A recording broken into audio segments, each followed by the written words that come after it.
పాదరేణువునై నీ పాదరేణువునై నన్ను ఉండిపోని నీ సేవలో బ్రతుకు తెలవారిపోని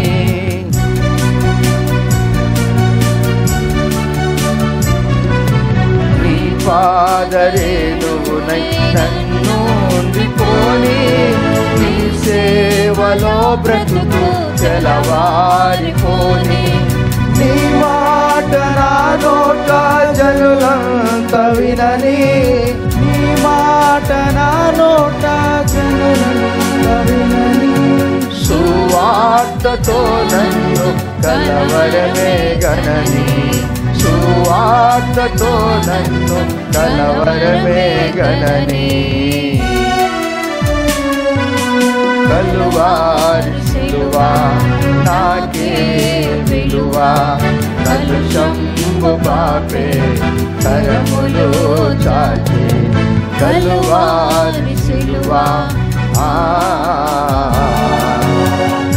పరిశుద్ధుడా ప్రేమగల తండ్రి, మీ నామానికి వందనాలు.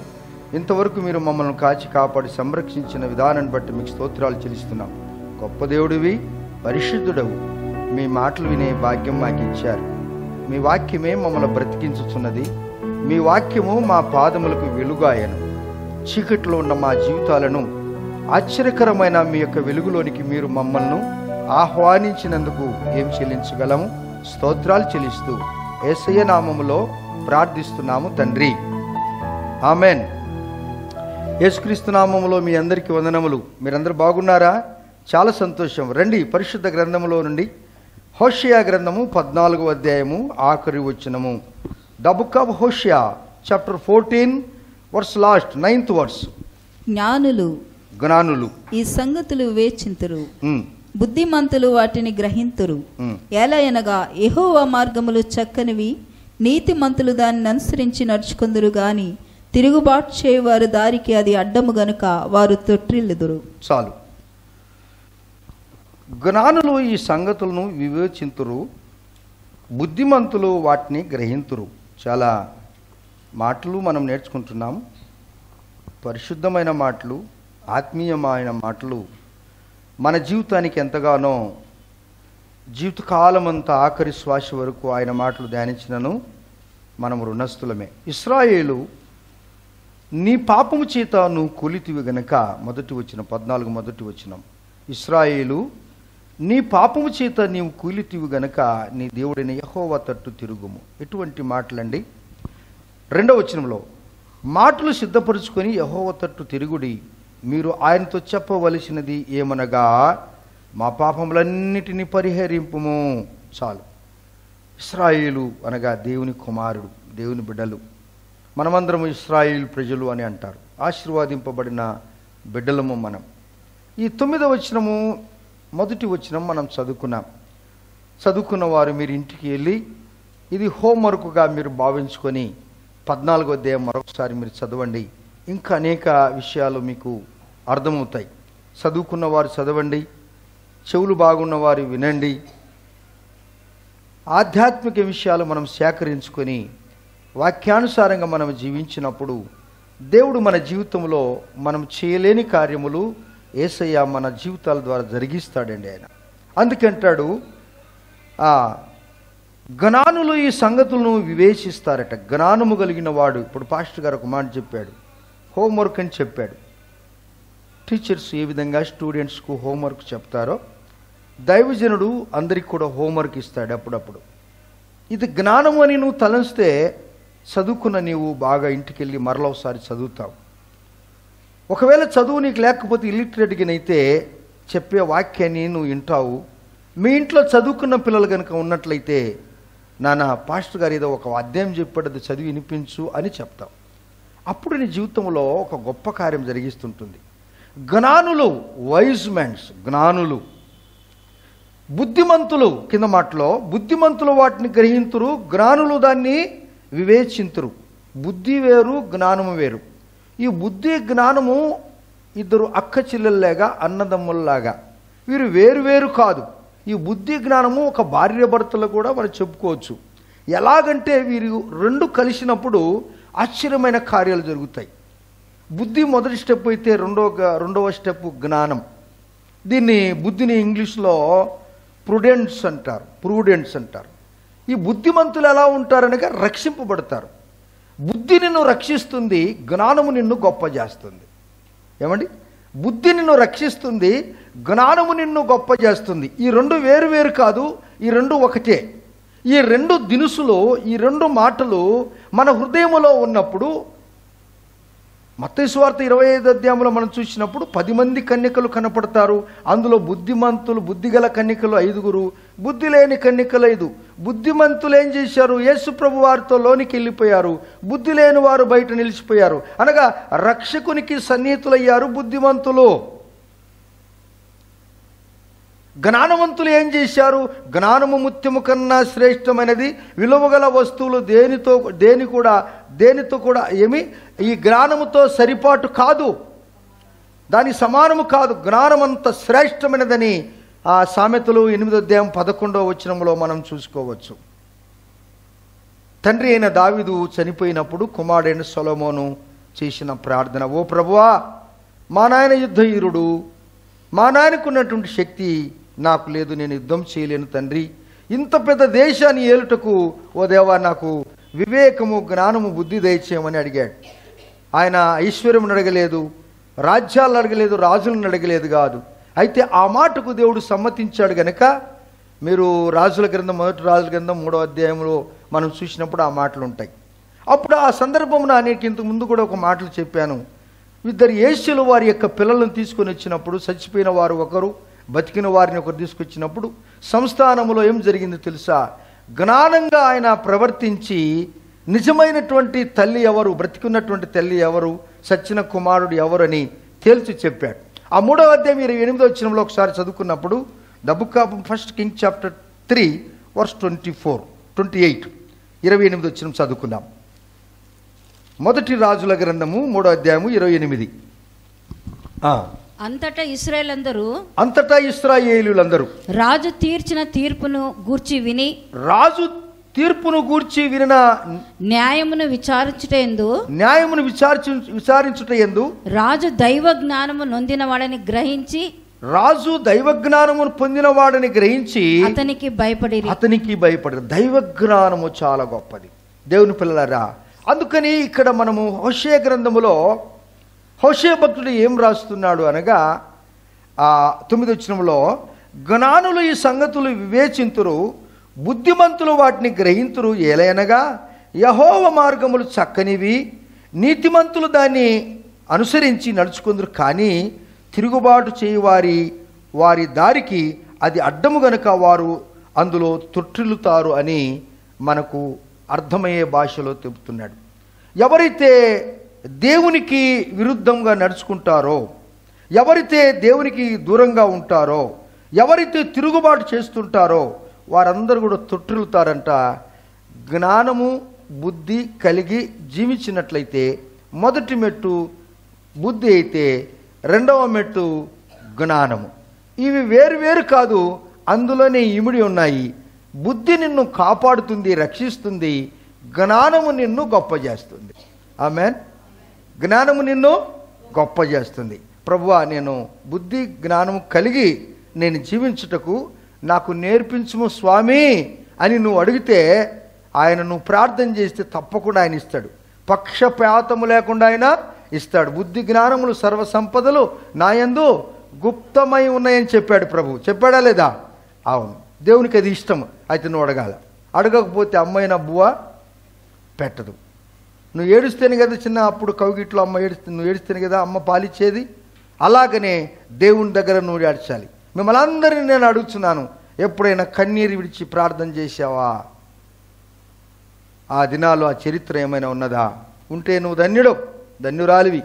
జ్ఞానంగా ప్రవర్తిస్తున్నావు. జ్ఞానవంతురాలు తన గృహాన్ని, ఈ గృహాన్ని కడుతుంది, ఇంటిని కూడా కట్టుకుంటుంది ఆమె, ఇతరులను కూడా కడుతుంది ఆమె. చెడిపేది కాదు ఆమె. జ్ఞానవంతుడు నీవు, జ్ఞానవంతురాలివి నీవు.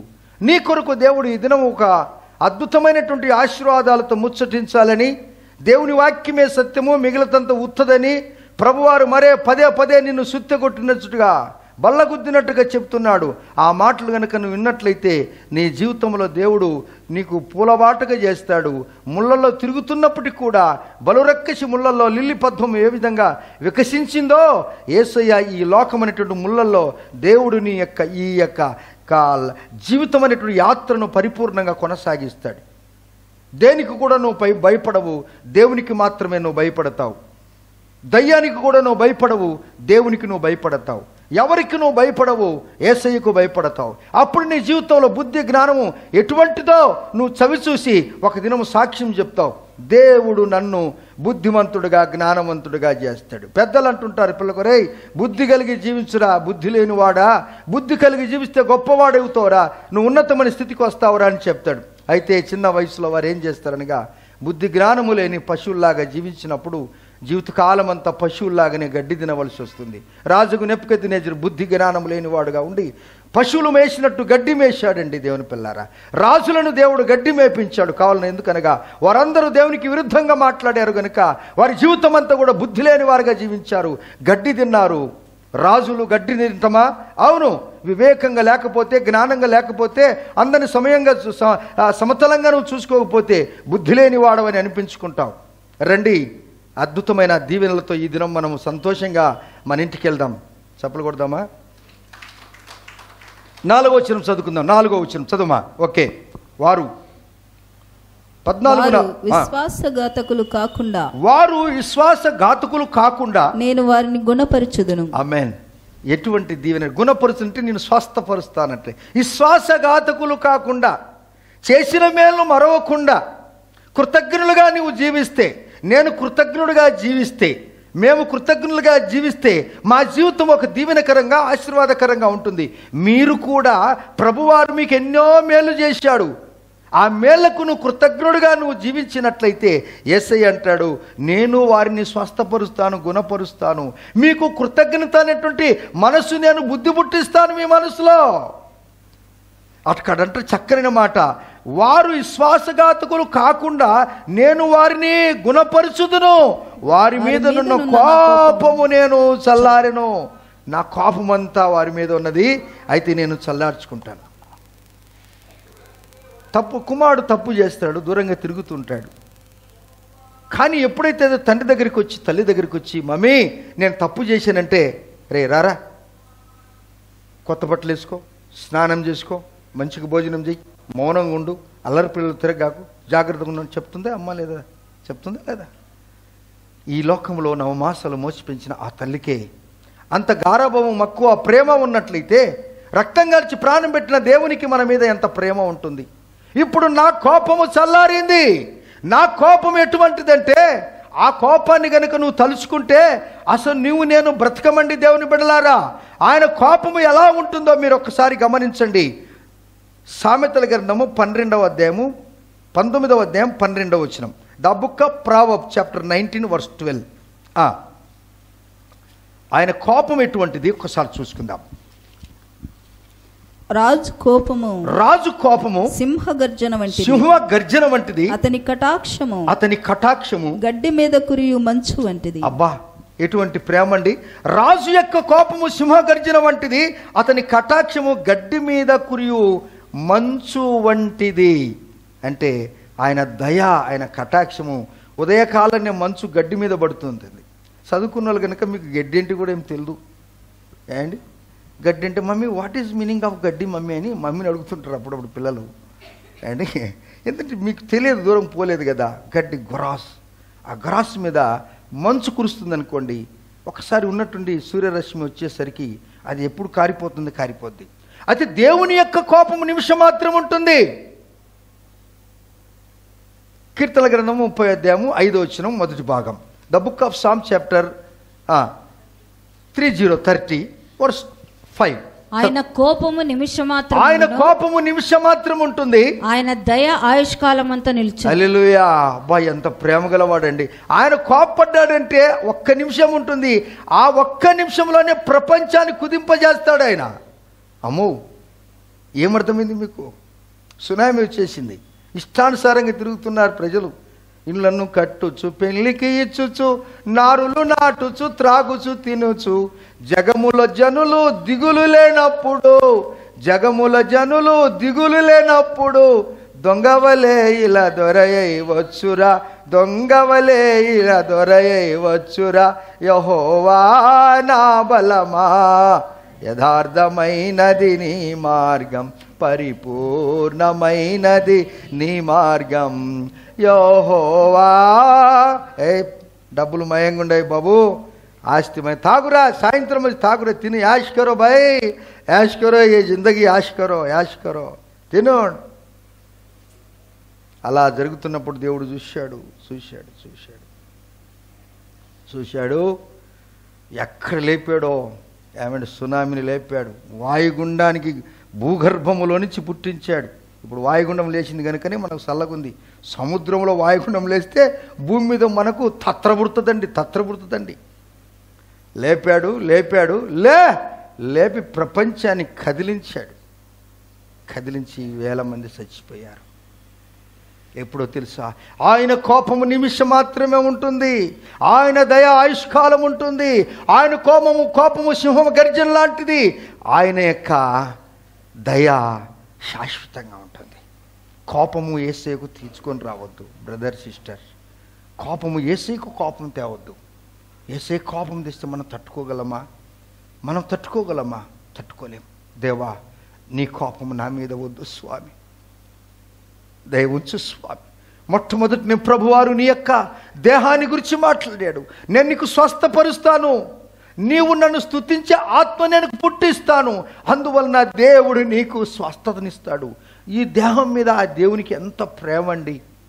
ఈ దేహం మీద ప్రభువారికి ఎంత ప్రేమ, ఎంత గారాభము, ఎంత మక్కువ అండి! యేసయ్యకు కోపము తేవద్దు. ఎరిగి నే చెడిపోతిని, యేసుని గాయము రేపితిని, మోసపోతి నేను దృష్టి తొలగితి, దాసుడా నిన్ను చూడనేమో ప్రభువా, తెలిసి నేను తప్పు చేస్తున్నాను. అలాంటి వారు ఎవరైనా ఉన్నారా? దేవుడు అంటాడు, నా ప్రియ బిడ్డ, నా ప్రియ కుమారుడా, ఇప్పుడు నేను ఎలా నిన్ను దీవిస్తాననగా నీకు కృతజ్ఞత ఆత్మను నేను పుట్టిస్తాను, నా కోపమంతా కూడా నేను తీసివేశాను. దేవుడు మన మీద ఎప్పుడు కోపడ్డాడు. కోపము లేని దేవుని దగ్గరికి మనం వచ్చాము. అయితే ఆయన కోపాన్ని మనము అణిచివేయాలంటే ఆయన దగ్గర కృతజ్ఞులుగా, నమ్మకస్తులుగా, సాక్షిబిడ్డలుగా మనం జీవించాలి. దేవుని పిల్లలారా, ఆయన ప్రేమ చాలా గొప్పది. అందుకే దేవుడు లోకముని ఎంతో ప్రేమించాడు, ప్రపంచాన్ని ప్రేమించాడు. ఒక కులమునే కాదు, ఒక గోత్రాన్నే కాదు, కేవలం క్రైస్తవులే కాదు, ప్రపంచాన్ని పుట్టించాడు. ఆయన ప్రపంచాన్ని సృష్టించాడు, ప్రపంచాన్ని ప్రేమించాడు గనుక ప్రపంచం కొరకు ఆయన ఏం చేశాడు? తన ప్రాణమునే ఇచ్చాడు. ఆ ప్రేమ చాలా గొప్పది. కేవలము యేసుప్రభు వారిని నమ్ముకున్న వారికి మాత్రమే ఆయన సూర్యుని ఉదయింపజేస్తున్నాడా? అందరికీ ఆయన సూర్యుని ఒక్కడిగా చేశాడు. ఒక కులానికి, ఒక మతానికి, ఒక పార్టీకి సంబంధించిన వాడు కాదు ఆయన అందరి వాడు మన ప్రభు అయిన యేసుక్రీస్తు వారు. ఆమేన్. ఆయన అందరి వాడు మన ప్రభు అయిన యేసుక్రీస్తు వారు. చూడండి, ఈ మాటలు మనం చదువుకుంటున్నప్పుడు కంటిన్యూగా అనగా 4వ వచనం 2వ భాగంలో మనస్ఫూర్తిగా నేను వారిని అంటే నిజంగా ప్రేమిస్తున్నాను, నేను మనస్ఫూర్తిగా అంటే హృదయపూర్వకంగా అని భార్య భర్తలు ఆరంభంలో బాగా ప్రేమిస్తూ ఉంటారు. మనస్ఫూర్తిగా, నా హృదయపూర్వకంగా. పాస్టర్ గారు చెప్తుంటారు కదా, ఈమెను నువ్వు హృదయపూర్వకంగా ప్రేమిస్తున్నావంటే ఎస్ అని నేను ప్రేమిస్తున్నానని సమాజం అందరి ఎదుట పెళ్ళిలో అందరం కూడా ప్రమాణము చేశారు కదా. భర్త కూడా అలాగనే, నిన్ను ప్రేమిస్తున్నాను, తప్పకుండా నిన్నే ప్రేమిస్తానని తప్పకుండా అంటుంటారు కదా.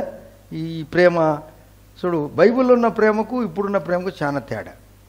ఇస్సాకు పెళ్లి సంబంధం వచ్చినప్పుడు పెళ్లి కూతురు తరలించుకొని వస్తుంటే ఇస్సాకు అక్కడ బైబిల్ స్టడీ చేస్తున్నాడు. ఇది ఎట్లుంటుంది కథ? పెళ్లి కూతురు వస్తూ ఉంటే ఇస్సాకు పొలములో దేవుని ధ్యానిస్తున్నాడు. దేవుని ధ్యానిస్తున్నాడు. మరి ఎప్పుడైతే ఈమె అడుగుతుంది ఒంటి మించి ఆయన ఎవరు అక్కడుంటే, ఆయనే నీకు కాబోయే యజమానురాలంటే అన్నంతమే ఆయన దిగిందండి. ఒంటి దిగి ముసుకేసుకొని, అమ్మో నా యజమానుడు అంటే అప్పటి నుంచి ఇస్సాకు పెళ్లి కాకముందు ప్రేమించుకోలేదు, కానీ పెళ్ళైన తర్వాత ప్రేమించాడు. చప్పలు కొట్టి చూద్దామా? ఆ పెళ్ళిళ్ళకు ఈ పెళ్ళిళ్ళకు తేడా ఉందే లేదా? అందుకే ఈ దినాలు ఒక ఆయన ఇదే పాట పాడతాడు, నిన్నే ప్రేమింతును, నిన్నే ప్రేమింతును, నిన్నే ప్రేమింతును అలా అలా పాడుతుంటే ఆ క్వైర్లో ఇదే కథ. ఆ పక్కన మగ పిల్లలు, ఈ పక్క మగ ఆడపిల్లలు. దేవునికి స్తోత్రాలు. ఆ క్వైర్ లేకుండా చేశాడు యేసయ్య. ఎందుకంటే ఈ ఆడపిల్లలు యవనస్తులను పాస్టర్ గారు పిలిచి ఇటువంటి చేస్తుంటే గందరగోళం తప్పకుండా యానోసాట అగ్గిపెట్టిపోతారు. మళ్ళీ నేను వాటిని కడుక్కుంటూ కూర్చుంటుండాలి. ఇది ఆ పాట అంతలో కూడా యేసయ్య మాట లేదు. నిన్నే ఆరాధింతును, నిన్నే ఆరాధింతును అని రాసి అప్పుడు నేను విని ఒకసారి ఇదంతా కథ బాగలేదు. అప్పుడు దానికి మనం పెట్టాము, యేసయ్య నిన్నే ప్రేమింతును, యేసయ్య నిన్నే ప్రేమింతును, యేసయ్య నిన్నే ప్రేమింతును, నేవెనుదిరుగా నీ సన్నిధిలో మోకరించి నీ మార్గములో సాగేదా, నీ వాక్యమును చాటెదా, నేనెనుదిరుగా. ఇంకా లేకపోతే యవనస్తులు గనక ఆ వాళ్ళ మగపిల్లలు ఇవాళ ఆడపిల్లలు యేసయ్య నిన్ను కళ్ళు తెరిచి నిన్ను ప్రేమింతును, ఈమె నిన్ను ప్రేమింతును, ఇంత చేస్తేనే తెలియకుండా ఎవరు నువ్వు ప్రేమించుకుంటుంటారో మనకు తెలియకుండా పోతుంటుంది. ఆ బ్రదరు ఆ సిస్టర్ చాలా మంచివారు, అబ్బా అమ్మాయి అబ్బా అబ్బా అబ్బా అంటాలకే వాడు తెచ్చి పెడతాడు కుంపటి నెత్తిన.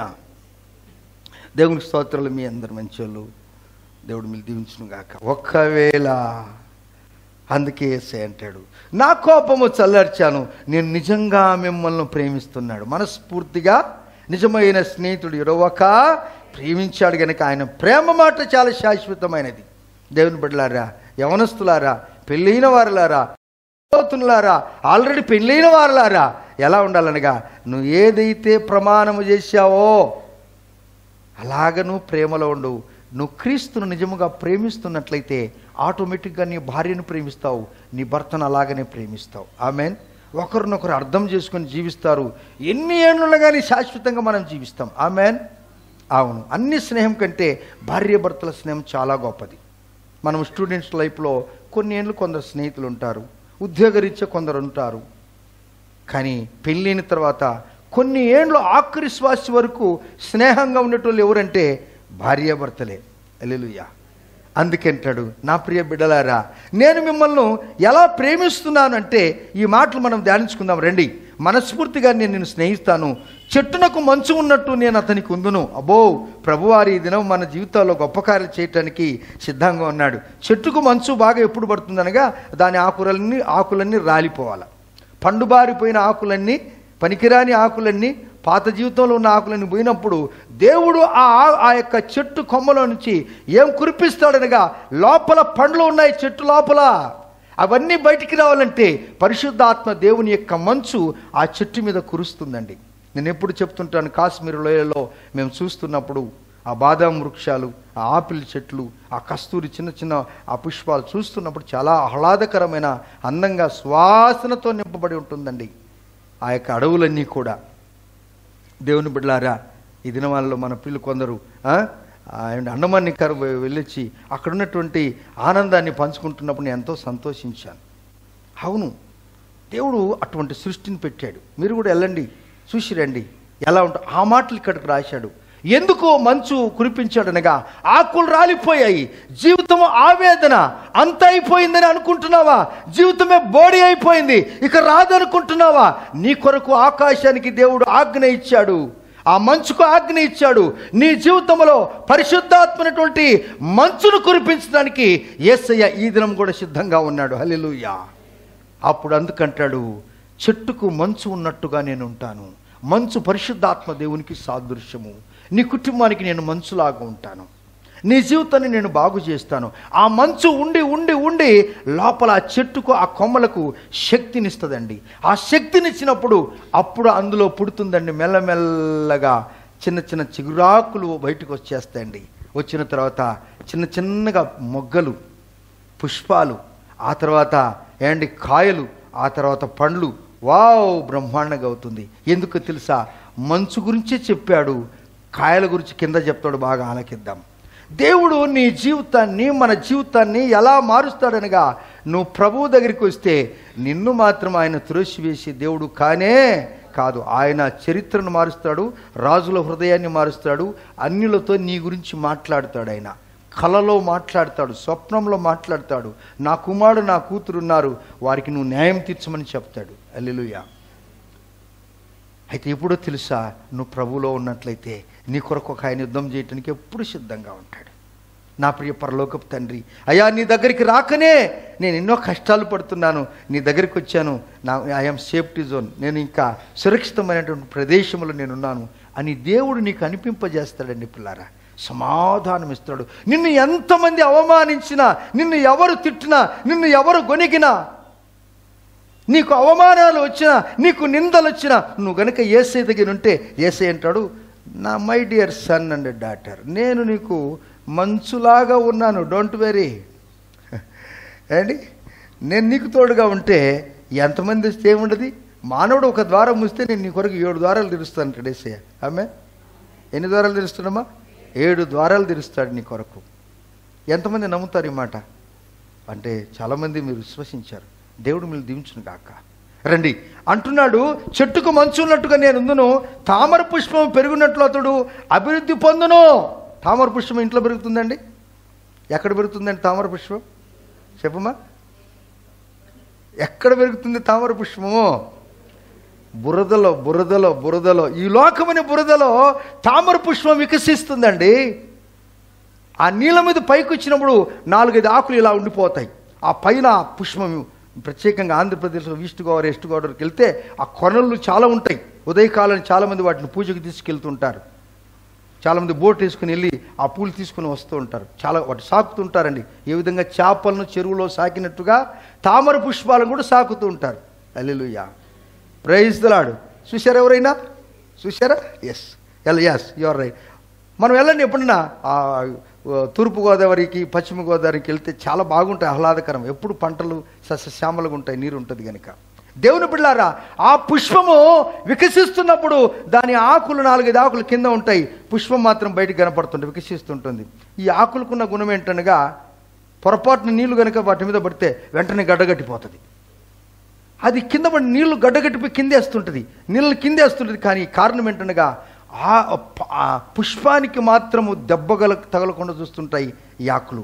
కానీ దాని రూటు, దాని యొక్క వేరు ఎక్కడుందనగా, లోపలికి మనం చూస్తే బురదలో ఉంది. అది ఎక్కడుందండి? బురదలో ఉంది. కానీ పైన ఎట్లా ఉందండి? వికసిస్తుంది తామర పుష్పము. ప్రభువారు నిన్ను అలా చేస్తాడు. ఈ లోకం అనేటువంటి బురద, ఈ లోకం అంటే బురద, కష్టము, దుఃఖము, ఏడుపు, కన్నీరు, బాధలు, తొందరలు, ఆత్మీయ అవమానాలు, అన్నిలో పోరాటాలు అనేకములు ఉన్నప్పటికీ కూడా, మత్తయి సువార్త 10:16 చదవండి. The book of Matthew chapter 10:16 చదువుకుందాం. చదవండి. 10:16 చదవండి. చదువుమా. ఇదిగో తోడేళ్ల మధ్యకు గొర్రెలను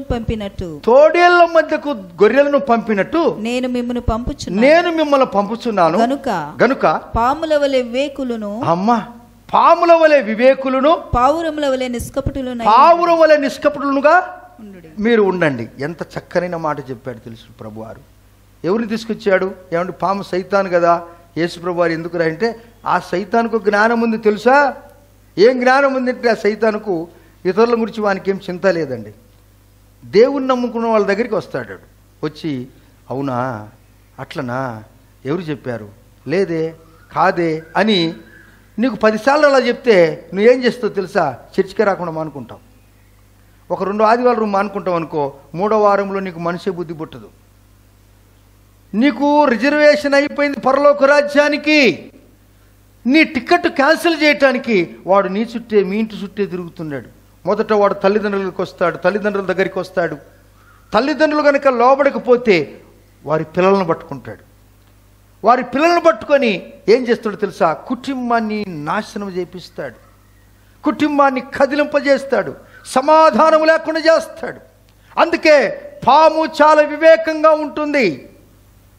పామును పట్టుకున్నారా మీరు?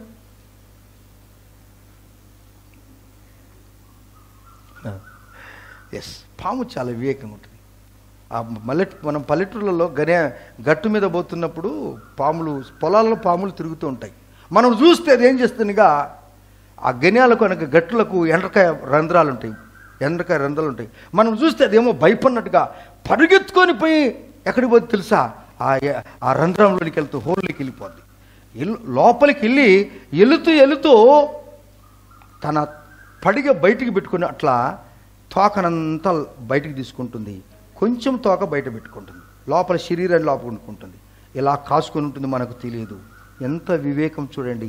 మనమేమంటాము, పాము అనుకుంట లోపలికి పోయింది, తోకే కదా బయటకు ఏర్పడింటే, ఎప్పుడైతే ఆ తోకను నువ్వు పట్టుకొని పోతావో నిన్ను కాటేస్తుంది.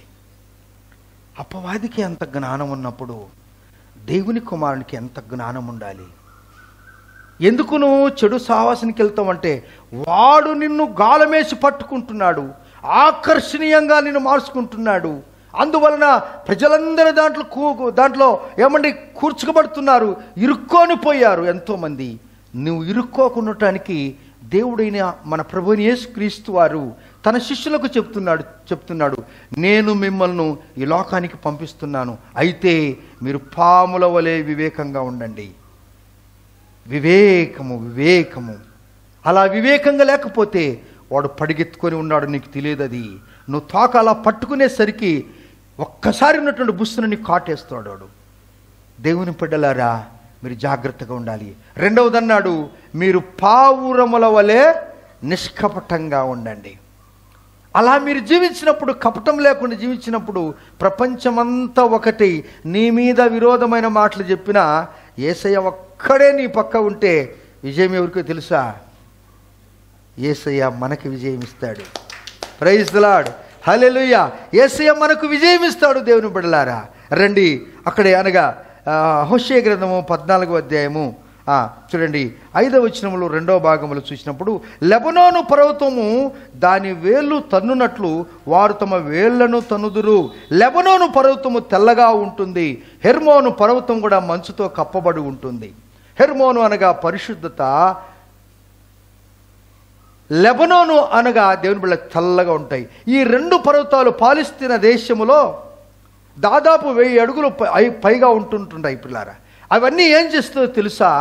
దాదాపు 95 మైళ్ళు సమతలంగా చక్కగా తిన్నగా వెళ్ళిపోతుంటాయి. చక్కగా తిన్నగా వెళ్ళిపోతున్నప్పుడు 95 కిలోమీటర్లు వెళుతున్నప్పుడు ఆ ప్రక్కన లెబనోను పర్వతము, ఈ ప్రక్కన హెర్మోను పర్వతము, ఈ రెండు పర్వతాలు దాదాపు 1000 అడుగులు పైకి ఉన్నప్పుడు దేవుని బిడ్డలారా, ఆ పైన కురిచినట్టు మంచు నీళ్ళతో కలిసి కింద లోయ ఉందండి. లెబనోను లోయ ఎంత వెడుతుగా ఉంటుంది, ఎంత ఎడల్పుగా ఉంటుందనగా 3 నుంచి 6 మైళ్ళ దూరం ఉంటుంది. ఈ 3 నుంచి 6 మైళ్ళ దూరములో ఆ పైన కురిసిన నీళ్లు మంచుగా కారి కింద పడి స్రవిస్తున్నప్పుడు నీళ్ళలో విపరీతమైన సమృద్ధి అయినటువంటి చేపలు, బాగా నీళ్లు పారుతున్నాయి కనుక ఇరుప్రక్కల సస్యశ్యామలమైనటువంటి వాతావరణము, పక్షులు, జంతువులు, అనేకమైనటువంటి జీవులు ఉన్నాయి అక్కడ.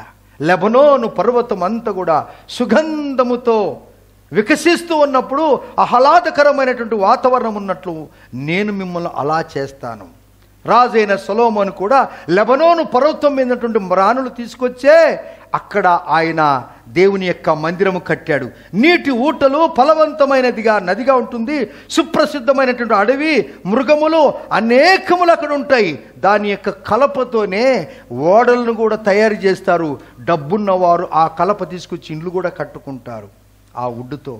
అందుకే దేవుడు అంటాడు, నా ప్రియ బిడ్డలారా, నేను మిమ్మల్ని ఏం చేయబోతున్నాననగా, చెట్టుకు మంచు ఉన్నట్టుగా నేను ఉంటాను, తామర పుష్పం పెరుగునట్లు అతడు అభివృద్ధి నందును, లెబనోను పర్వతము దాని వేళ్ళు తన్నట్టు వారు వేళ్ళు తన్నుదురు. అనగా ఈ లెబనోను యొక్క లోయలో ఉన్నటువంటి చెట్లు బాగా విపరీతంగా పైకి పెరిగి కొండనే కప్పేసే నీడలాగా కనపడుతూ ఉంటాయి. దేవుడు తన బిడ్డలను ఈ హోషేయ గ్రంథం 14వ అధ్యాయములో మనం చదువుతూ ఉన్నప్పుడు ఎటువంటి ఆశ్చర్యమైన కార్యాలు ప్రభువారు నీ కొరకు నా కొరకు దాచిపెట్టాడు. దాన్ని ఎందుకు మనం పొందుకోకూడదు? ఇంకా మాట మాట్లాడుతున్నాడు. 7వ వచనం చదువుకుందామా? చదవండి. 7.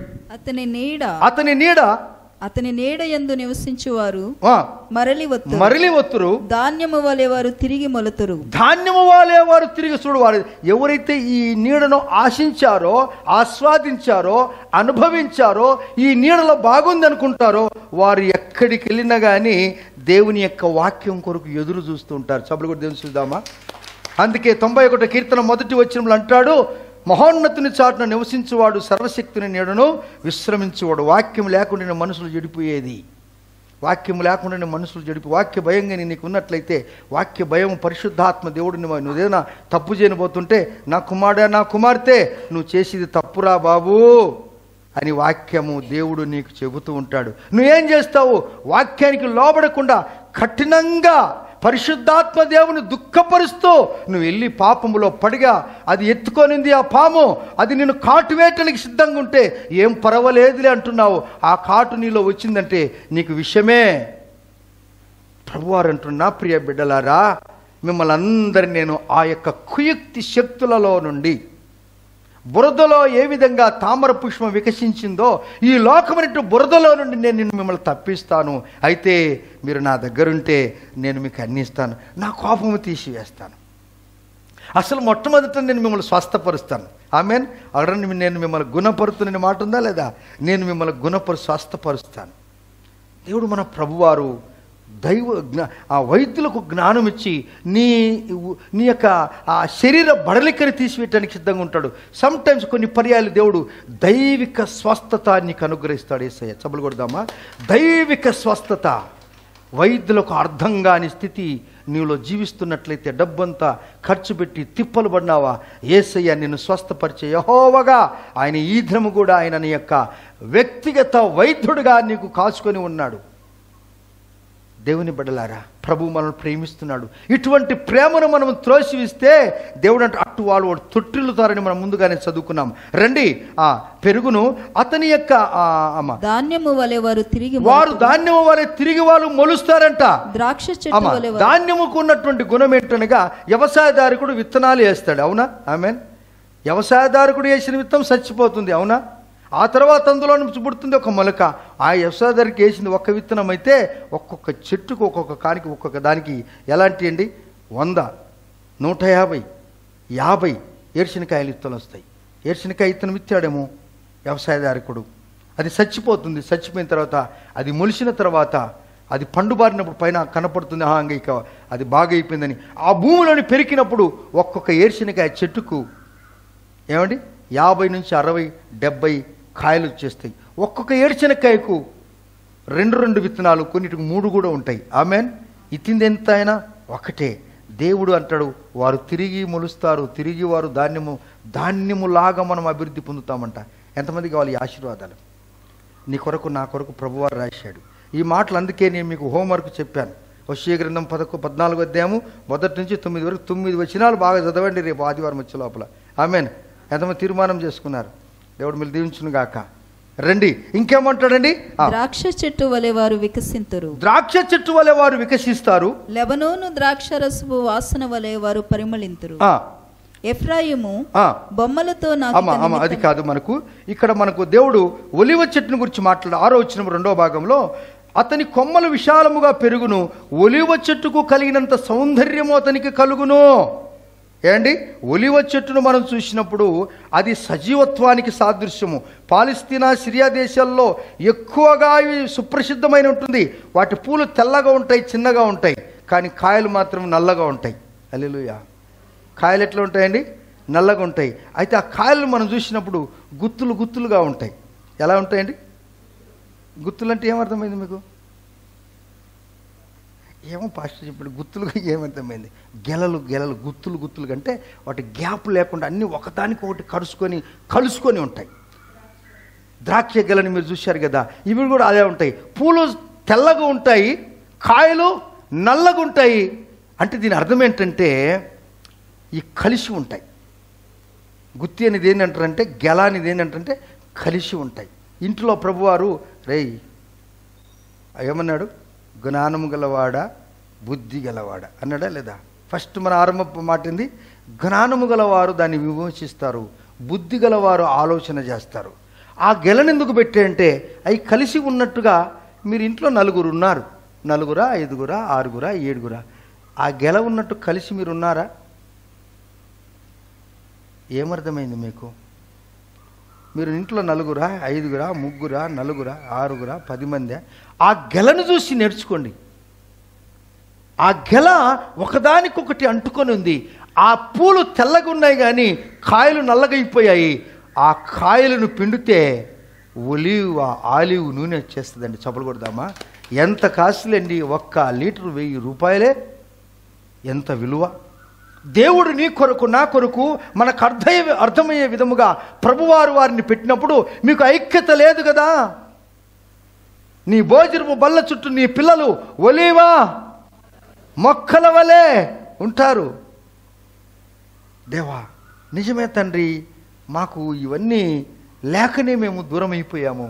నీ మంచు అనగా పరిశుద్ధాత్మ లేకయే మేము దూరం అయిపోయాము స్వామి. మేము కలిసి ఉంటాం. కలిసి ఉంటే కలదు సుఖం, కలిసి వచ్చిన అదృష్టం. కలిసి ఉంటే నీకు శక్తి ఉంటుంది, కలిసి ప్రార్థన చేస్తే బలం ఉంటుంది. అందరి మనసు ఒకటి ఉంటే ఆ ఇంట్లో ఒక చిన్న పరలోక రాజ్యం ఉంటుంది. చప్పలు కొడదామా? ఏముంటుంది నాయనా? చిన్న పరలోక రాజ్యం ఉంటుంది. అందుకే యేసు ప్రభువారు అన్నాడు, ఓయా శిష్యులు అడిగారు, అయ్యా పరలోక రాజ్యం గురించి ఎప్పుడు చెప్తుంటావు కదయ్యా, ఎక్కడుంది నాయనా అని అడిగారు. అవునా, దగ్గరికి రండి నా బిడ్డలారా, పరలోక రాజ్యము మీ మధ్యనే ఉందన్నాడు. ఆమేన్. తాత్కాలికమైన పరలోక రాజ్యం మన మధ్యన పెట్టాడు. శాశ్వతమైన పరలోక రాజ్యానికి మనం వెళ్తున్నాం. నువ్వు సిద్ధంగా గిన ఉన్నట్లయితే దేవుడు ఇశ్రాయేలును కనికరించి పిలిచిన విధముగా వారు ఒలివ చెట్టుకున్నంత సౌందర్యము నీకు పెడతాడు, లెబనోనుకున్నంత సువాసన నీకు ఇస్తారు. నీ నీడ యందు నివసించువారు మరలి వత్తురు, ధాన్యం వలె వారు తిరిగి మొలుతురు, ద్రాక్ష చెట్టు వలె వారు వికసిస్తారంటే దేవుని బిడ్డలారా. ఎప్పుడు మనం వికసిస్తామనగా దేవునికి ఇష్టంగా జీవించినప్పుడు, తిరిగి ప్రభులో ఉన్నప్పుడు దేవుడు నీ కుటుంబాన్ని ఈ హోషేయ గ్రంథం 14వ అధ్యాయము 1 నుంచి 9 వచనాల వరకు మీరు చదివినప్పుడు మరలా ఇప్పుడు ఆఖరి వచనము అందరం చదువుదాం. The book of Hosea chapter 14 14 9వ వచనము అందరము చదువుదాం. మీరు ఏ భాషలో బైబిల్ ఉన్నా ప్లీజ్ చదవండి. ప్రభువారు మీకు ఒక గొప్ప కార్యం చేయటానికి ఇష్టపడుతున్నాడు. రెడీ? 1 2 3 4. జ్ఞానులు ఈ సంగతులను వివేచింతురు, బుద్ధిమంతులు వాటిని గ్రహింతురు. ఏలైనగా యెహోవా మార్గములు చక్కనివి, నీతిమంతులు దానిని అనుసరించి నడుచుకొందురు. కానీ తిరుగుబాటు చేయి వారి దారికి అది అడ్డము గనుక వారు తొట్టిల్లుదురు. ఇప్పుడు దేవుడు మనకు బుద్ధి జ్ఞానం ఇచ్చినమంటే, బుద్ధి జ్ఞానం అనేటువంటి మెట్లు మనకి ఉన్నట్లయితే, బుద్ధి జ్ఞానము కలిసిన జీవితం మనం జీవించినట్లయితే దేవుడు నిన్ను ఉన్నతమైన స్థితికి తెస్తాడు. అట్టి కృపా ప్రభు మనందరికీ అనుగ్రహిస్తాడు. మోకరిద్దాం, ప్రార్థన చేసుకుందాం, కళ్ళు మూసుకుందాం, చేతనైతే మోకరించి చేతులు పైకెత్తి ప్రభువును గణపరుద్దాం. మా ఇంటిలో తండ్రి ఇదిగో ఒలీవ ఆ చెట్టుకున్నటువంటి సౌందర్యము తండ్రి, ఒలీవ ఆ యొక్క గుత్తులు ఐక్యత ప్రభువ. ఆ యొక్క పూలు తెల్లగా ఉన్నాయి కానీ కాయలు నల్లగా ఉన్నాయి, కాయలు నల్లగా ఉన్నాయి ప్రభువా. కనికరించు, కృప చూపి స్వామి. దేవా వాటిని పిండితే ఆలివ్ నూనె, ఆయిల్, ఒలీవ నూనె సమృద్ధిగా వచ్చినట్టుగా, ఒలీవ నూనె కంటే నువ్వు శ్రేష్టమైన బిడ్డవు. నీ విలువ చాలా గొప్పది.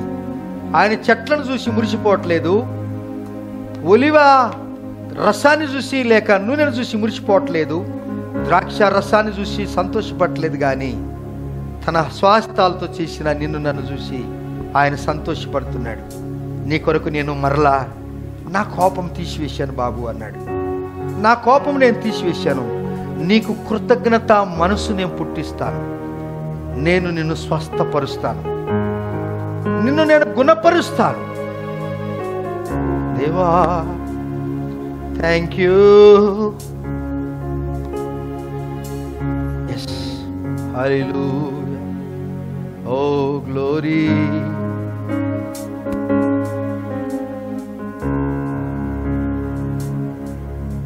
దేవా స్తోత్రములు. నీ కొరకు అన్ని చేసి పెట్టాడు బ్రదర్ సిస్టర్. తమ్ముడు నిన్ను ఆశీర్వదించాలని ఇస్సాకు ఒక్కడే కొడుకు ఆశీర్వదించాడు. నీకు గాను ఒక్క బిడ్డ నిన్ను ఆశీర్వదిస్తాడు. నీ బిడ్డలను దీవిస్తాడు యేసయ్య. దేవుడు నీకు జీవితంలో గొప్ప కార్యం జరిగిస్తాడు. నీ కుటుంబానికి ఆశీర్వాదం. నా కోపం నీ మీద లేదు. ఎవరన్నారు నీ మీద నా కోపం ఉందని? నా కోపం వస్తే సింహగర్జన లాంటిది అది. నా కోపం నువ్వు తట్టుకుంటావా? నిమిషం మాత్రం ఉంటుంది కానీ నా దయ ఆయుష్కాలం ఉంటుంది.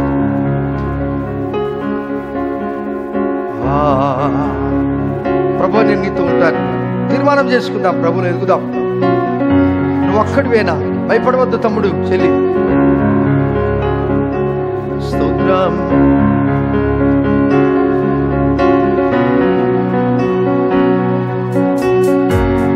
ఏ అపాయం నీ దగ్గరికి రాకుండా ఆయన నీడలు నువ్వు జీవిస్తావు.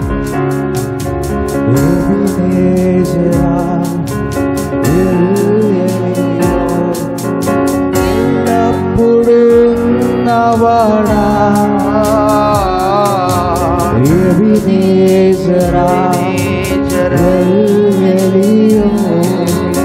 ఎల్లప్పుడు ఉన్నవాడా ఎల్ షడాయ్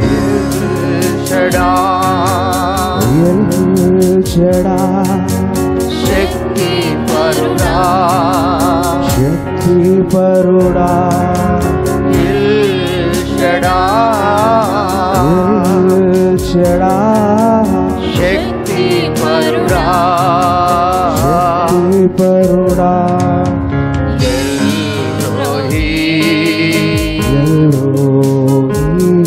నన్ను చూచువాడా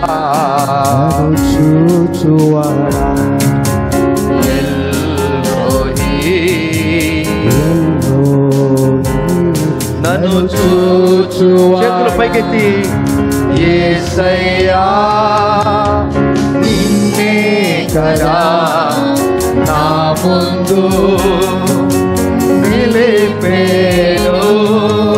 యేసయ్యా దేవా నా కొరకు నువ్వు అన్ని చేశావయ్యా. ముందు నిలిపే నీతోనే ఉండుటాయి. జీవిత వాంఛయా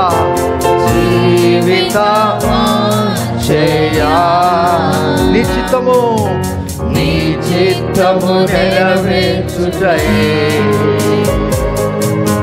హృదయ తపనయ్యా.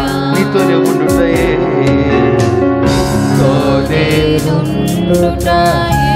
నాకరి శ్వాస వరకు స్వామి జీవిత వాంఛయా నీ చిత్తమయ్యా నెరవేర్చుటయే హృదయ తపనయ్యా. నా కొరకు అన్నీయు చేయువాడా చేసి ముగించువాడా నీ కొరకు బ్రదర్ సిస్టర్, నీ కొరకు తమ్ముడు చెల్లి, నీ కొరకు అన్ని చేయటకు సిద్ధంగా ముగించువాడా. నా జీవితం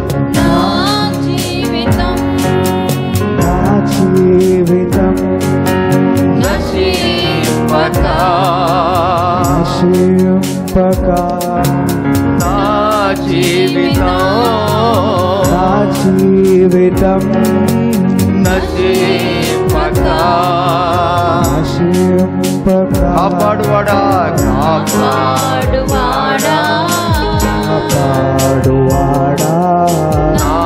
కాపరి కాపాడువాడా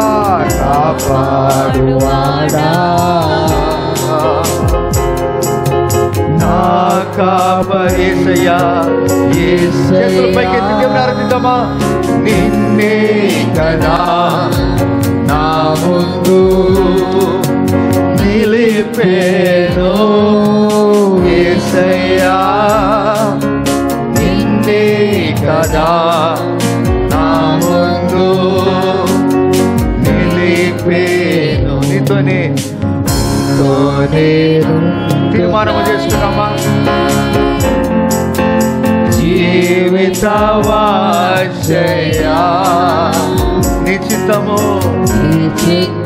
నెరవేర్చుటయే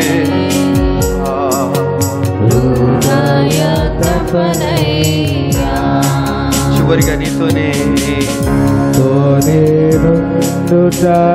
తీర్మానం చేసుకుందాం. ప్రభులో జీవిద్దామా? జీవితవాంఛయా చిత్తము నెరవేర్చుటయే హృదయ తపనయ్యా.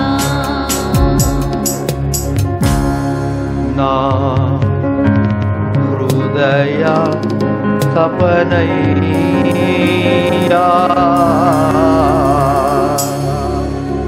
అందరము చేతులు పైకెత్తి యేసయ్యా నిన్నే కదా. స్తోత్రం.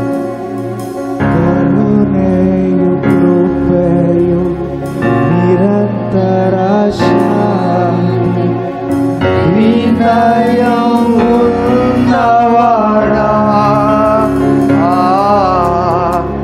కరుణేయు కృపయు నిరంతర శాంతి వినయం ఉన్నవాడా. నా బ్రతుకు నా బాధ్యత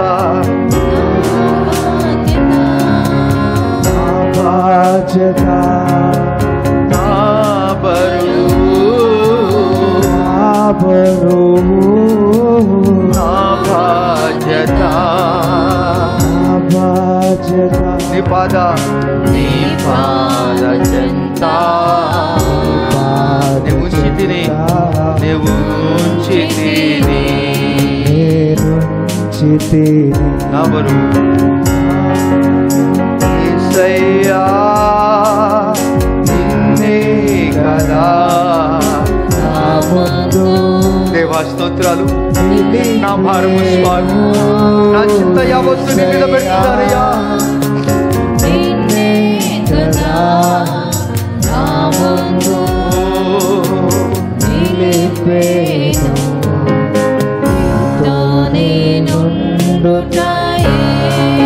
మన జీవితాన్ని అలా మార్చుకుందాము.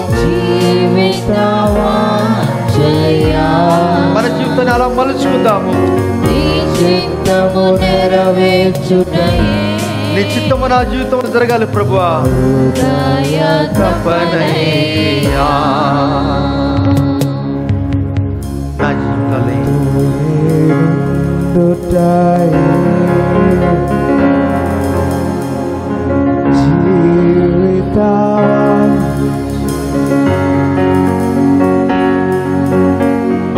చిత్తము